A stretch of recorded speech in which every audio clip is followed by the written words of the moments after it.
بسم اللہ الرحمن الرحیم۔ ناظرین، تمام تعریفیں اللہ تعالیٰ کے لیے جس نے پوری کائنات کو تخلیق کیا ہے، اور درود و سلام محمد و آل محمد کے لیے۔ ناظرین، حضرت یونس علیہ السلام نے اپنی قوم کو 30 سال تک تبلیغ کی۔ 2 افراد کے علاوہ اور کوئی شخص ایمان نہ لایا۔ ان میں سے ایک عابد تھا اور دوسرا عالم تھا۔ حضرت امام جعفر صادق علیہ السلام نے فرمایا کہ اللہ تعالیٰ نے فرمایا، ہم نے جس قوم پر عذاب کا وعدہ کیا، ہم نے وہ عذاب کبھی دور نہیں کیا سوائے حضرت یونس علیہ السلام کی قوم کے۔ حضرت یونس علیہ السلام نے دن رات تبلیغ فرمائی، کوئی اور شخص حلقہ اسلام میں داخل نہیں ہوا۔ آپ علیہ السلام نے بد دعا کا ارادہ کیا اور عابد نے بھی آپ علیہ السلام کو بد دعا کی ترغیب دی، لیکن عالم نے عرض کی آپ علیہ السلام بد دعا نہ فرمائے، اللہ تعالیٰ آپ علیہ السلام کی بد دعا کو نامنظور نہیں کرے گا، لیکن اللہ تعالیٰ رحمان ہے، وہ اپنے بندوں کی ہلاکت پر بھی راضی نہیں ہے۔ حضرت یونس علیہ السلام نے عابد کے مشورے کو ترجیح دی اور قوم پر بد دعا کی۔ اللہ تعالیٰ نے حضرت یونس علیہ السلام کو وحی فرمائی کہ فلاں روز اور فلاں وقت عذاب نازل ہوگا۔ عذاب کی تاریخ نزدیک آئی تو حضرت یونس علیہ السلام عابد کو لے کر شہر سے باہر چلے گئے اور عالم وہاں ٹھہرا رہا۔ عذاب کا وقت قریب ہونے لگا اور عذاب کے آثار نمودار ہونا شروع ہوئے تو قوم یونس علیہ السلام پریشان ہوئی۔ انہوں نے حضرت یونس علیہ السلام کو تلاش کیا لیکن وہ انہیں کہیں نظر نہ آئے۔ عالم نے قوم کو تسلی دیتے ہوئے کہا، اگر حضرت یونس علیہ السلام نہیں ہیں تو تم یونس علیہ السلام کے خدا کے حضور عاجزی سے دعا مانگو، ممکن ہے کہ اسے تم پر رحم آ جائے۔ قوم نے عالم سے دریافت کیا کہ ہم گریہ زاری کیسے کریں تاکہ اللہ ہم پر رحم فرمائے۔ عالم نے سوچ کر کہا، تم لوگ اپنے مال مویشی سمیت ایک کھلے میدان میں جمع ہو جاؤ، شیرہار بچوں کو ماؤں سے جدا کر دو، مویشیوں کے شیرہار بچے ان کی ماؤں سے جدا کر دو اور رب العالمین سے رو رو کر اپنے گناہوں کی معافی مانگو۔ لوگوں نے عالم کے حکم پر عمل کیا، چھوٹے بچے رونے لگے، جانور علیحدہ آوازیں نکالنے لگے، اللہ کا عذاب پوری طرح سے ظاہر ہوا اور ہر طرف تاریکی پھیلنے لگی اور قوم یونس رو رو کر اللہ تعالیٰ سے اپنے گناہوں کی معافی مانگنے لگی۔ ان کی یہ ادا دیکھ کر رب العالمین کو ان پر ترس آیا اور آیا ہوا عذاب ان سے ہٹا دیا اور وہ عذاب پہاڑوں پر آن کر گرا۔ عذاب کی تاریخ گزر گئی۔ حضرت یونس علیہ السلام بربادی و تباہی کا ہولناک منظر دیکھنے کے لیے اپنے علاقے کی طرف آئے اور یہ دیکھ کر حیران رہ گئے کہ سب لوگ اپنے معمول کے کاموں میں لگے ہوئے تھے۔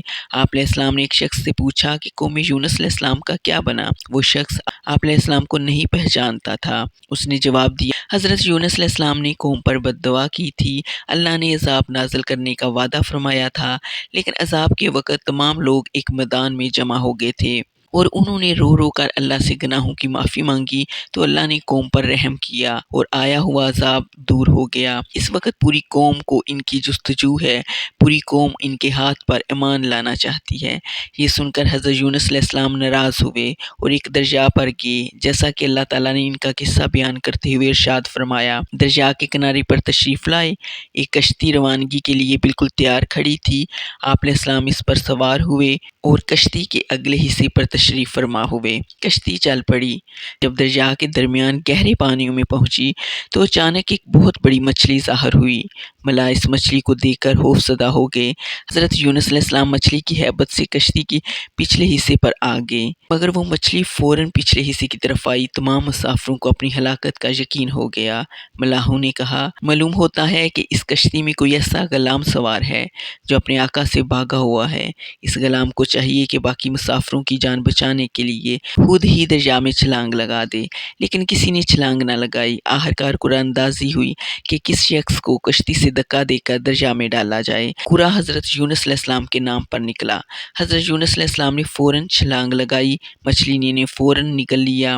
حضرت امام جعفر صادق علیہ السلام سے روایت ہے کہ حضرت یونس علیہ السلام پورے 3 شب روز مچھلی کے شکم میں رہے اور دریا اور شکم ماہی کی تاریکیوں میں اپنے پروردگار کی تسبیح کرتے رہے۔ انہوں نے تاریکیوں میں ندا دی کہ تیرے علاوہ کوئی عبادت کے لائق نہیں، تو پاک ہے، بے شک میں ظالموں میں سے ہوں۔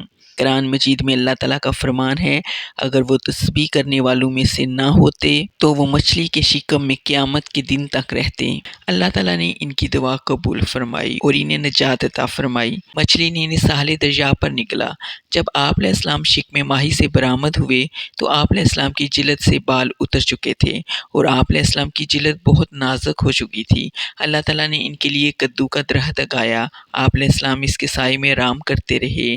آخرکار آپ علیہ السلام کی جلد مضبوط ہو گئی اور آپ علیہ السلام صحت یاب ہو گئے تو آپ علیہ السلام نے دریا کے کنارے چلنا شروع کیا۔ جب اپنی جگہ پر واپس آئے تو کیا دیکھا کہ کدو کی بیل خشک ہو چکی تھی۔ آپ علیہ السلام یہ دیکھ کر بہت غمگین ہوئے۔ اس وقت انہیں ندائے قدرت سنائی دی۔ اے یونس، کیوں غمگین کھڑے ہو؟ آپ علیہ السلام نے عرض کی، یہ بیل سوکھ گئی ہے، میں اس کے سائے میں آرام کیا کرتا تھا، اسی لیے میں غمگین ہوں۔ اللہ تعالیٰ نے فرمایا، اے یونس، یہ بیل تم نے اپنے ہاتھوں کاشت نہیں کی تھی اور نہ ہی تم نے اسے پانی پلایا تھا، یہ سوکھ گئی تو تم غمگین ہو گئے، لیکن 1,00,000 سے زائد ہماری مخلوق کی بربادی کی دعا کرتے وقت تم غمگین نہیں ہوئے۔ آخر میں نے انہیں پیدا کیا اور انہیں رزق دے کر پروان چڑھایا، وہ میری مخلوق ہیں اور میری مخلوق مجھے پیاری ہے۔ اب تم قوم کے پاس جاؤ، انہیں تمہارا شدت سے انتظار ہے۔ آپ علیہ السلام حکم ہدایت سن کر قوم کے پاس تشریف لے گئے، پوری قوم ان کے ہاتھ پر امان لے آئی۔